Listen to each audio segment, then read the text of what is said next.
2026 കേരള നിയമസഭാ തെരഞ്ഞെടുപ്പിന്റെ ഫലം വരാനിരിക്കെ സംസ്ഥാനത്ത് ഭരണമാറ്റമുണ്ടാകുമെന്ന് അടിവരയിടുന്ന പ്രോബബിലിറ്റി മോഡലുമായി രാഷ്ട്രീയ നിരീക്ഷകൻ ടോണി തോമസ്.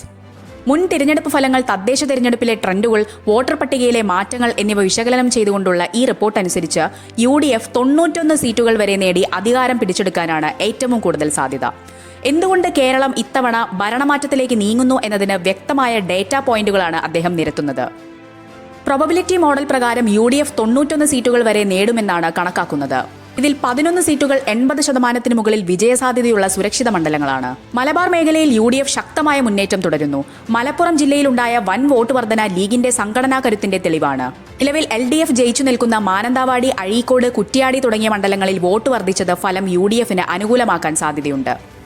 ഭരണ തുടർച്ച ലക്ഷ്യമിടുന്ന LDFന് 47 സീറ്റുകൾ ലഭിക്കാനാണ് സാധ്യത കാണുന്നത്. LDFന്റെ ഏറ്റവും വലിയ വെല്ലുവിളി അവർക്ക് 80% മുകളിൽ വിജയസാധ്യതയുള്ള സുരക്ഷിത സീറ്റ് ഒന്നേയുള്ളൂ എന്നതാണ്. ഭൂരിഭാഗം സീറ്റുകളിലും കടുത്ത മത്സരം നേരിടേണ്ടി വരുമെന്നും ഭരണവിരുദ്ധ വികാരം വോട്ടെടുപ്പിൽ പ്രതിഫലിച്ചിട്ടുണ്ടെന്നും വിശകലനം പറയുന്നു. 2021 99 സീറ്റ് നേടിയ LDF ഇത്തവണ പകുതി താഴേക്ക് പോകാനാണ് സാധ്യത. NDA 2 സീറ്റുകൾ വരെ നേടാൻ സാധ്യതയുണ്ടെങ്കിലും അത് ഏറെ അനിശ്ചിതത്വത്തിലാണ്.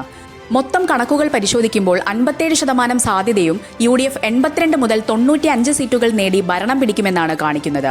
ഭരണവിരുദ്ധ വികാരവും കഴിഞ്ഞ ലോക്സഭാ തദ്ദേശ തെരഞ്ഞെടുപ്പ് ഫലങ്ങളും UDF മുന്നേറ്റത്തിന് കരുത്തേകുന്നു. ടോണി തോമസിന്റെ ഫേസ്ബുക്ക് പോസ്റ്റിന്റെ പൂർണ്ണ രൂപം ഇങ്ങനെയാണ്. 2026 കേരള നിയമസഭാ തെരഞ്ഞെടുപ്പിന്റെ വോട്ടെടുപ്പ് ഏപ്രിൽ 9 പൂർത്തിയായി. സ്പെഷ്യൽ ഇന്റൻസീവ് റിവിഷൻ നടത്തിയതിനു ശേഷം പ്രസിദ്ധീകരിച്ച വോട്ടർ പട്ടിക പ്രകാരം ഏകദേശം 78.27% പോളിംഗ് രേഖപ്പെടുത്തിയതായി പ്രാഥമിക കണക്കുകൾ കാണിക്കുന്നു. ഇനി ബാക്കിയുള്ളത് ആ വോട്ടുകൾ മെയ് 4 എണ്ണി ഫലം പ്രസിദ്ധപ്പെടുത്തുകയാണ്. പക്ഷേ ആ ഫലം എന്താവും എന്നതാണല്ലോ ഇപ്പോൾ കേരളത്തിലെ ഏറ്റവും പ്രധാന ചർച്ചാ വിഷയം. അതിനുള്ള ഉത്തരത്തിനായുള്ള ശ്രമമാണ് ഈ വിശകലനം. ഇതൊരു സർവേയോ പ്രവചനമോ അല്ല, മറിച്ച് ഒരു പ്രോബബിലിറ്റി മോഡലാണ്.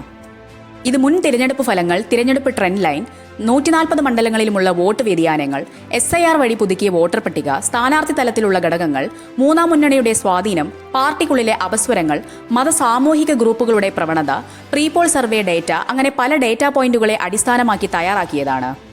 ഇതിന്റെ ലക്ഷ്യം തിരഞ്ഞെടുപ്പ് ഫലത്തിന്റെ ഗതി മനസ്സിലാക്കുക എന്നതാണ്. കേരളം മറ്റ് സംസ്ഥാനങ്ങളിൽ നിന്ന് വ്യത്യസ്തമാക്കുന്ന ഒരു പ്രധാന സവിശേഷതയുണ്ട്. ഇവിടെ തദ്ദേശ തെരഞ്ഞെടുപ്പുകൾ ഭരണമാറ്റത്തിന്റെ ആദ്യ സൂചനകളാണ്. 1995 മുതൽ നടന്ന 6 തിരഞ്ഞെടുപ്പ് ചക്രങ്ങളിലും ലോക്കൽ തലത്തിൽ മുന്നിൽ നിന്ന മുന്നണി പിന്നീട് നിയമസഭാ തിരഞ്ഞെടുപ്പിലും സർക്കാർ രൂപീകരിച്ചിട്ടുണ്ട്.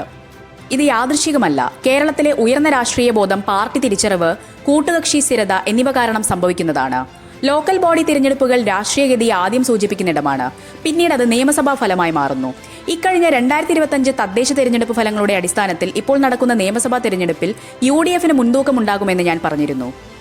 ഇപ്പോഴത്തെ ഈ പുതുക്കിയ മോഡൽ ആ ദിശ മാറ്റുന്നില്ല, മറിച്ച് കൂടുതൽ ഡേറ്റാ പോയിന്റുകൾ ഉപയോഗിച്ച് അത് കൂടുതൽ വ്യക്തമാക്കുകയാണ്. ഈ നിയമസഭാ തിരഞ്ഞെടുപ്പിൽ കേരളത്തിലെ 140 മണ്ഡലങ്ങളിൽ പോൾ ചെയ്ത വോട്ടുകൾ 2021 തിരഞ്ഞെടുപ്പുമായി താരതമ്യപ്പെടുത്തുമ്പോൾ ഏകദേശം 12 ലക്ഷത്തോളം വോട്ടുകൾ അധികം രേഖപ്പെടുത്തിയിട്ടുണ്ട്. ഇതിൽ 110 മണ്ഡലങ്ങളിൽ വോട്ടുകൾ വർദ്ധിച്ചു, ബാക്കി 30 മണ്ഡലങ്ങളിൽ കുറയുകയും ചെയ്തു. പകുതിയോളം മണ്ഡലങ്ങളിൽ 2021 വിജയിയുടെ ഭൂരിപക്ഷത്തിന്റെ പകുതിയേക്കാൾ കൂടുതലായ വോട്ട് വ്യത്യാസം രേഖപ്പെടുത്തി. ഇവയാണ് തിരഞ്ഞെടുപ്പിന്റെ യഥാർത്ഥ പോരാട്ട മേഖല. ചെറിയ മാറ്റങ്ങൾ പോലും ഫലം മാറ്റാൻ കഴിയുന്ന മണ്ഡലങ്ങളാണ് ഇവ. അതായത് കേരളത്തിൽ ഏകദേശം ഓരോ 2 മണ്ഡലത്തിലൊന്നിലും മത്സരം കടുപ്പമാണ്. പ്രദേശങ്ങൾ അനുസരിച്ച് നോക്കുമ്പോൾ മലബാർ ശക്തമായി UDF കോട്ടയാണ്. തെക്കൻ കേരളത്തിൽ മത്സരം, പ്രത്യേകിച്ച് തിരുവനന്തപുരം BJP സാന്നിധ്യം മൂലം കൂടുതൽ സങ്കീർണമാണ്. വടക്ക് ശക്തി ഉറപ്പിക്കുന്നു, മധ്യ കേരളം ഫലം നിർണ്ണയിക്കുന്നു, തെക്ക് അനിശ്ചിതത്വം സൃഷ്ടിക്കുന്നു. NDAയുടെ പങ്കും നിർണായകമാണ്. സർക്കാർ രൂപീകരിക്കാൻ സാധ്യത കുറവാണെങ്കിലും അവർക്ക് 5 മുതൽ 10 മണ്ഡലങ്ങളിൽ വിജയസാധ്യതയുണ്ട്. മാത്രമല്ല മറ്റ് 15 മുതൽ 20 മണ്ഡലങ്ങളിൽ 8 മുതൽ 12% വോട്ടുകൾ നേടി അവിടുത്തെ ഫലത്തെ അവർ സ്വാധീനിക്കുന്നു. ത്രികോണ മത്സരത്തിൽ BJP നേടുന്ന ഭൂരിപക്ഷ സമുദായ വോട്ടുകൾ പലപ്പോഴും LDF വോട്ടുകൾ കുറയ്ക്കുന്ന രീതിയിലാണ് പ്രവർത്തിക്കുന്നത്, പ്രത്യേകിച്ച് തിരുവനന്തപുരം, തൃശൂർ മേഖലകളിൽ. പുറത്തു വന്നിട്ടുള്ള പ്രീപോൾ സർവേ ഡേറ്റകളും ഇതേ ദിശയാണ് സൂചിപ്പിക്കുന്നത്. UDFന് 69 മുതൽ 98 സീറ്റുകൾ വരെ ലഭിക്കുമെന്ന് സർവേകൾ പറയുന്നു. ഇവ തമ്മിലുള്ള വ്യത്യാസം സീറ്റുകളുടെ എണ്ണത്തിൽ മാത്രമാണ്. ദിശ ഒരുപോലെയാണ്.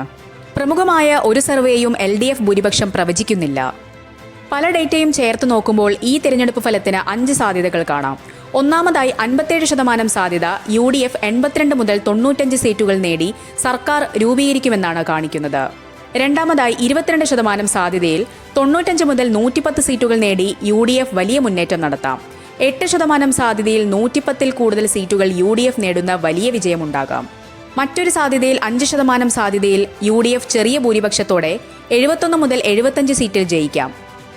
എന്നാൽ മറുവശത്ത് 8% സാധ്യതയിൽ മാത്രം LDF 71 മുതൽ 75 സീറ്റുകൾ നേടി ഭരണത്തിൽ നിലനിൽക്കാം.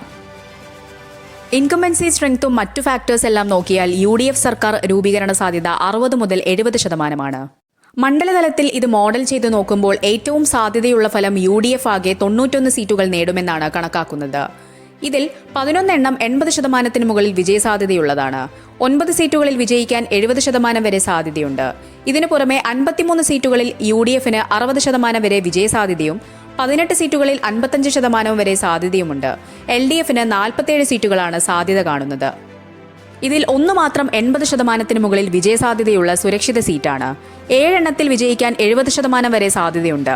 26 സീറ്റുകളിൽ LDFന് 60% വരെ വിജയസാധ്യതയും 12 എണ്ണത്തിൽ 55% വരെ സാധ്യതയുമുണ്ട്. ഒരു സീറ്റ് 55%-ന് താഴെ വിജയസാധ്യതയുള്ള അനിശ്ചിതത്വത്തിലാണ്. മൊത്തം കണക്കിൽ LDFന്റെ ഏറ്റവും പ്രവചനാതീതമായ സീറ്റും ഇതാണ്. NDA 2 സീറ്റുകൾ നേടുമെന്നാണ് കാണുന്നത്. ഇവ രണ്ടും 55%-ന് താഴെ വിജയസാധ്യതയുള്ളവയാണ്. അതിനാൽ ഈ പട്ടികയിലെ ഏറ്റവും അനിശ്ചിതത്വമുള്ള പ്രവചനം ഇവയാണ്. അതുകൊണ്ട് NDA 1 0 നേടിയാലും അത്ഭുതമില്ല. ഓർക്കുക, ഇത് പ്രോബബിലിറ്റി ഉപയോഗിച്ചുള്ള പ്രൊജക്ഷനാണ്, വോട്ടർമാരുടെ മനസ്സറിഞ്ഞുള്ള പ്രവചനമല്ല. വെറും 2% വോട്ട് മാറ്റം 10 മുതൽ 15 സീറ്റുകളെ മാറ്റാൻ കഴിയും.